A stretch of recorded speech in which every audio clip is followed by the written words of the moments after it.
l'Oppidum. La parole culturelle de Lectoure.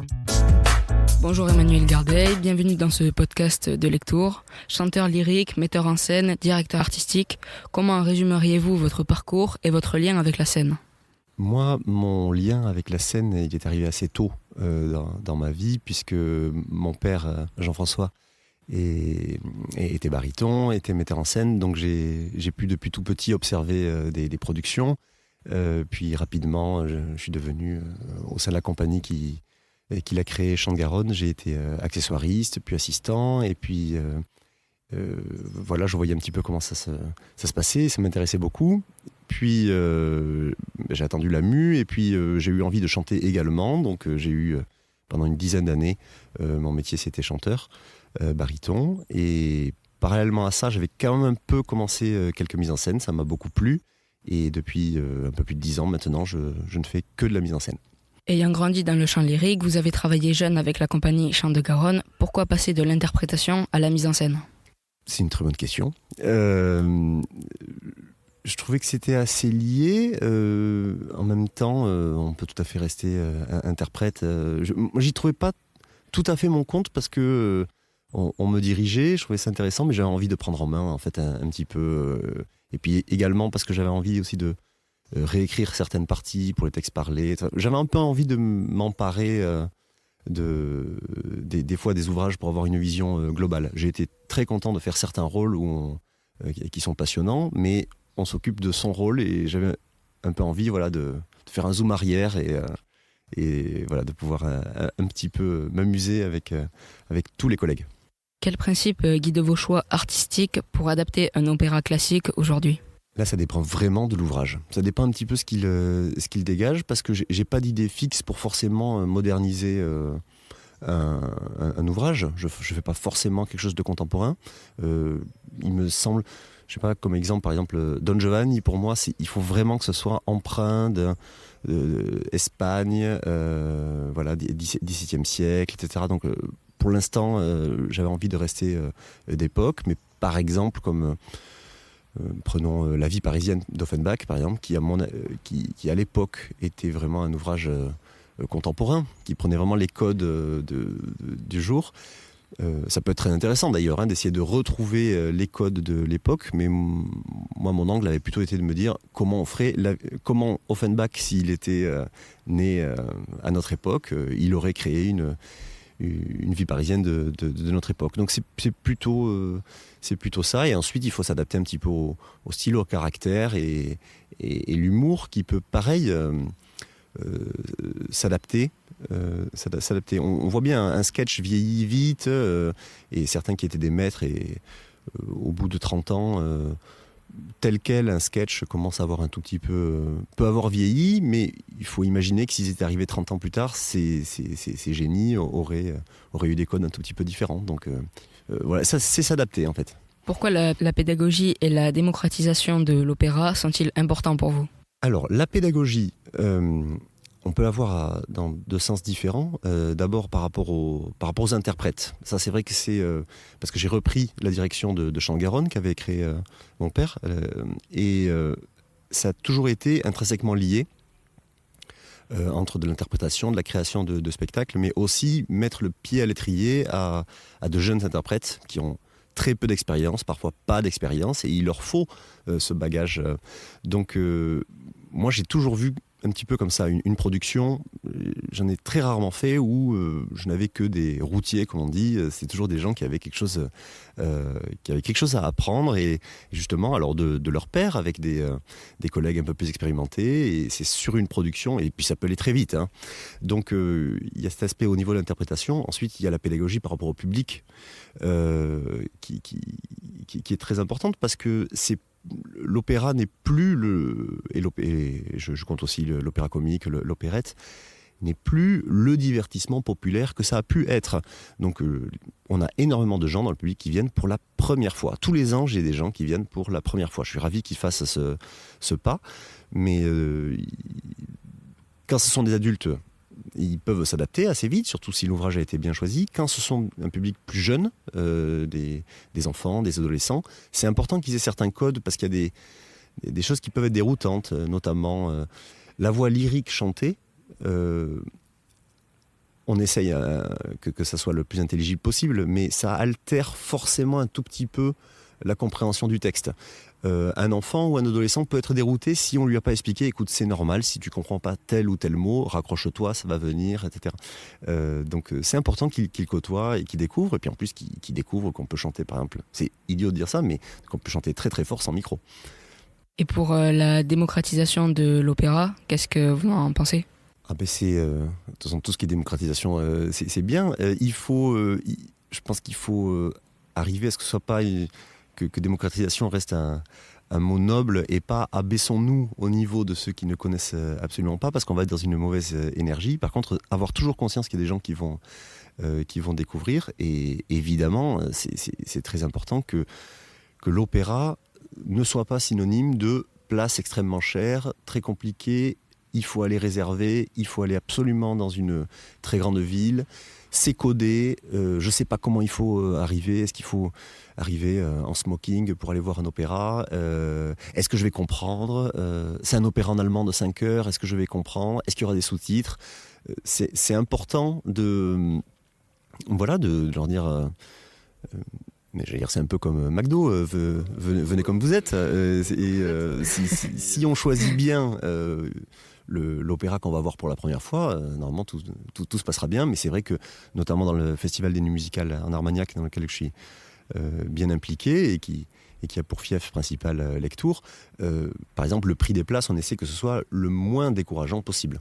Comment créez-vous une dynamique collective avec des chanteurs amateurs, des enfants, des artistes locaux à Lectoure ou dans le Gers ? Oui, et j'ajouterai professionnels aussi, puisque j'ai aussi des gens qui viennent de Paris, qui connaissent pas du tout la camaraderie qui existe là. Comment on fait ? On essaye de s'adapter un petit peu au rythme différent d'apprentissage, à l'expérience diverse, mais il n'y a pas... il ne faut pas tant contrôler que ça. Finalement, ça se passe avec le petit recul que j'ai sur la vingtaine de productions que j'ai pu monter.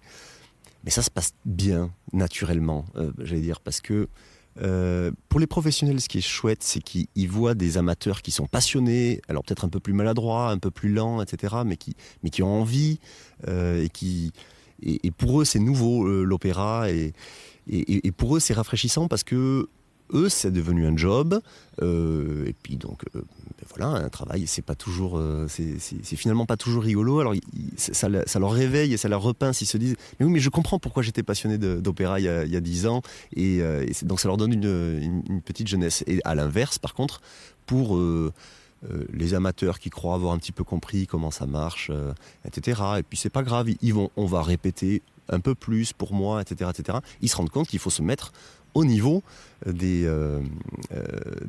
pros. Et j'ai eu le même sentiment également sur des productions croisées entre des enfants interprètes et des adultes. Et les enfants adorent être traités comme des adultes et comme des pros. Quitte à se faire gronder quand on a vraiment répété quelque chose et qu'ils savaient que ça c'était très très important. Et évidemment on fait ça en toute bienveillance, mais pas se dire vous inquiétez pas, on prépare une kermesse et ce sera déjà très bien ce que vous avez fait. Non, il faut toujours viser la marche au-dessus, et voilà. Donc finalement ça fait une énergie un peu bouillonnante avec des parcours très très différents, des âges. Je vois bien à Champ-de-Garonne, j'ai des gens qui ont passé 80 ans et j'ai des ados de 16 ans, et je peux avoir même des enfants. Et franchement, tout ça se passe assez naturellement finalement. Que vous inspire Lectoure, ville d'art et d'histoire ? Alors ça m'inspire toute mon enfance, parce que mon grand-père a fondé le lycée Saint-Jean. Il a la chorale de Saint-Jean, donc musique, Lectoure, famille, tout ça est très très lié depuis maintenant plus de 40 ans. Et ensuite, ça a été pour moi, c'était toujours le grand rendez-vous quand j'étais scolarisé, quand j'étais au collège, au lycée. L'été, on pouvait passer à autre chose. Alors finalement, je faisais que quelques mètres, puisque je passais du collège ou du lycée où j'étudiais à à la production lyrique qui avait l'été. Et voilà, moi à un moment, c'était mon job d'été et c'est devenu ma passion. Donc oui, ce sera toujours un peu le berceau de tout ce qui pour l'instant a été ma vie. Avez-vous des souvenirs marquants de représentations ou de projets à Lectoure ? C'est compliqué de répondre parce qu'il y en a eu tellement. On est toujours tenté de dire les toutes premières. Donc, moi, je me rappelle quand on travaillait sur le New Musical Armagnac la première fois sur l'Orfeo, la première fois quand mon père l'a mis en scène, c'est la première fois que j'étais vraiment son assistant. Je découvrais en plus une musique vraiment extraordinaire que j'ai mieux compris après, mais voilà, il y avait énormément de musiciens, de grands solistes, etc. J'ai découvert vraiment ce que c'était l'exigence. Et sinon, de souvenirs, allez, je dirais que une de mes toutes premières mises en scène, c'était à quelques mètres de là, c'était au Jardin des Marronniers. C'était une adaptation des Noces de Figaro, qui s'appelait Les Noces de Figaro ou presque. C'était la première fois que je m'accaparais vraiment un ouvrage, et c'était avec des copains. On avait le temps de beaucoup travailler parce qu'on essayait de se mettre.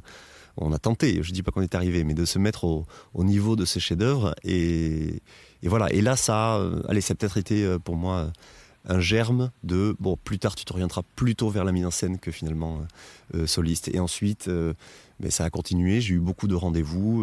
Je me rappelle de Bohème, il y a quelques années, était avec une équipe merveilleuse et ça s'est très bien passé ici. On a tremblé parce qu'on a eu peur qu'il pleuve jusqu'au dernier moment et on n'avait pas de lieu de repli idéal. Heureusement, le temps a été bon. Enfin voilà, c'est des choses à la fois très pratiques et parfois émouvantes et puis liées au... Et puis voilà, et plein de choses, je sais pas, par exemple mon frère a rencontré son épouse sur une vie parisienne que je mettais en scène, alors qu'une semaine avant ça devait pas être elle qui faisait Gabriel, et puis ça a été un remplacement de dernière minute, et finalement depuis ils ont fait deux très beaux enfants, donc voilà, ça peut être plein de souvenirs différents. Quel projet avez-vous avec Chant de Garonne ou ailleurs ? Alors là on est de manière un peu continue avec la compagnie Cadet, qui fait partie des New Musical Armagnac, qui est New Musical Armagnac, on est à la 56e édition, donc c'est un vieux festival. Il y a une partie qui est compagnie lyrique dedans qui a finalement 2 ans, 3 ans grand maximum. Et là on a un spectacle qui s'appelle Papa Papa qu'on a fait il y a quelques jours à Fleurance et qui tourne pas mal, donc on va dire que ça fait partie des actualités. Dans les nouveaux projets, alors si, on a une reprise là des Noces de Figaro. Alors là, cette fois en intégralité avec Chant de Garonne. Et sinon, le prochain gros projet Chant de Garonne, ça va être Orphée aux Enfers d'Offenbach. Que diriez-vous à un jeune de Lectoure pour l'encourager à écouter un opéra aujourd'hui ?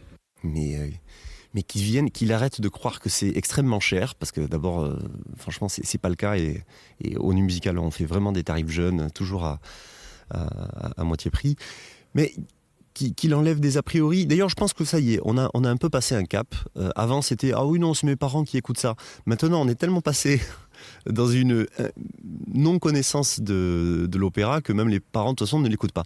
Alors, franchement, au pire, ça n'a pas forcément plu tant que ça. Et bon, il aura perdu une soirée, mais je prends plutôt le pari qu'il ne va pas perdre une soirée parce qu'il y a tellement de choses dans l'opéra. Certains sont attirés par... c'est la musique en général qui les touche. D'autres, c'est le côté théâtral. D'autres, c'est le rapport à la voix. Entendre... Certains me disent, mais moi, tu sais, l'opéra, en fait, je m'en fiche un peu de l'histoire.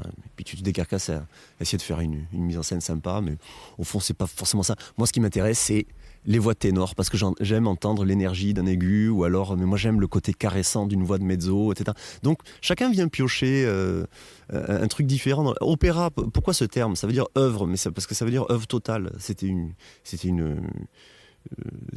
recherche de comment on pourrait mettre tous les arts, la sculpture, la peinture, la musique, la poésie, dans la même soirée. Donc c'est assez ambitieux. Un avantage de ça aussi, c'est que c'est comme un grand mezzé. S'il y a un petit plat qu'on aime moins, eh bien, il en reste assez pour sa fin.